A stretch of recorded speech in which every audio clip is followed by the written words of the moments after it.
Oke, saya selamat malam saya. Misal aja Ramadan, saya akan present- presentasikan Final Project Architecture Lab.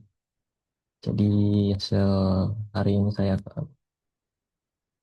modul satu mempersiapkan modul satu dan modul 2 yaitu pengenalan sistem komputer dan perangkat keras. Jadi yang pertama adalah pengenalan sistem perangkat operasi perangkat lunak yang betul semua sumber daya komputer dan menyediakan antarmuka ada pengguna perangkat fungsi meliputi pengelolaan proses, memori, I/O, dan aplikasi yang semuanya besar terhadap performa dan efisiensi sistem. Jadi di sini kami memulai dengan perintah sistem info menggunakan CPC komputer diperoleh data perangkat menggunakan Intel, artinya sudah siap menerima manajemen si OS yang ini. Lalu kita proses kemudian mengamati pemakaian CPU.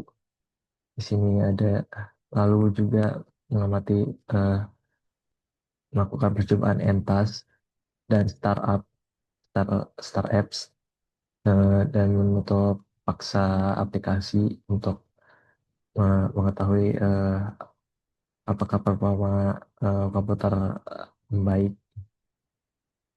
Jadi berdasarkan hasil semua itu dapat dilihat bahwa CPU-nya pemakaian CPU rendah, lalu memori turun saat ditutup paksa jadi 150 MB dan waktu waktu boot turun dari 38 sampai 4. Jadi kesimpulannya pada praktikum yang modul pertama ini adalah sistem operasi mampu mengolah sumber daya efisien intervensi manual seperti entas berhasil tanpa mengganggu sistem optimalisasi aplikasi startup berdampak langsung pada kecepatan boot ini menunjukkan efektivitas seperti multitasking dan efisiensi startup dan sistem operasi.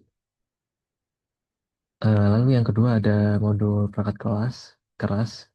Di saya akan membahas hasil modul perangkat keras ini. Jadi sistem operasi SO adalah perangkat lunak sistem yang mengatur sumber daya komputer dan menyediakan antarmuka pengguna dan perangkat keras mengelola proses memori I/O dan aplikasi penting dalam performa efisiensi dan stabilitas komputer. Jadi hasil percobaannya adalah yang pertama eh, kita mencoba melakukan percobaan membongkar komputer di mana ini terdapat panel belakang casing dilengkapi dengan USB 2.0 setelan dan audio VGA. Cukup untuk perangkat lawas tapi belum menggunakan port modem seperti titik 3.0 atau HDMI. Dan juga ada power supply 500 watt menghasilkan 12-14 ampere. Cukup untuk sistem dasar namun belum diuji kestabilan saat beban tinggi. Lalu motherboard daya RTX 24 dengan kapasitor solid state, distribusi daya stabil sesuai dengan kompatibel untuk perangkat sistem dan menggunakan RAM DDR2 GB, berarti yang kapasitas 2 channel ini menggunakan 2 port dan penyimpanan HDD SATA 160 GB.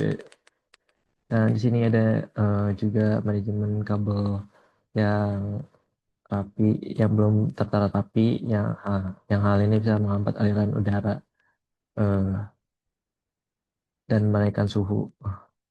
Di berdasarkan hal itu semua, kesimpulan secara umum sudah memenuhi spesifikasi dasar, tapi ada beberapa hal yang perlu ditingkatkan seperti upgrade HDD ke SSD untuk I/O cepat, tambahkan port 3.0 atau HDMI untuk kompatibilitas modern, lalu lakukan pengujian efisiensi saat beban penuh, rapikan manajemen kabel dan hal itu dapat meningkatkan kemampuan komputer jadi lebih baik. Terima kasih, sekian dari saya presentasinya. Maaf jika agak banyak kekurangan. Assalamualaikum.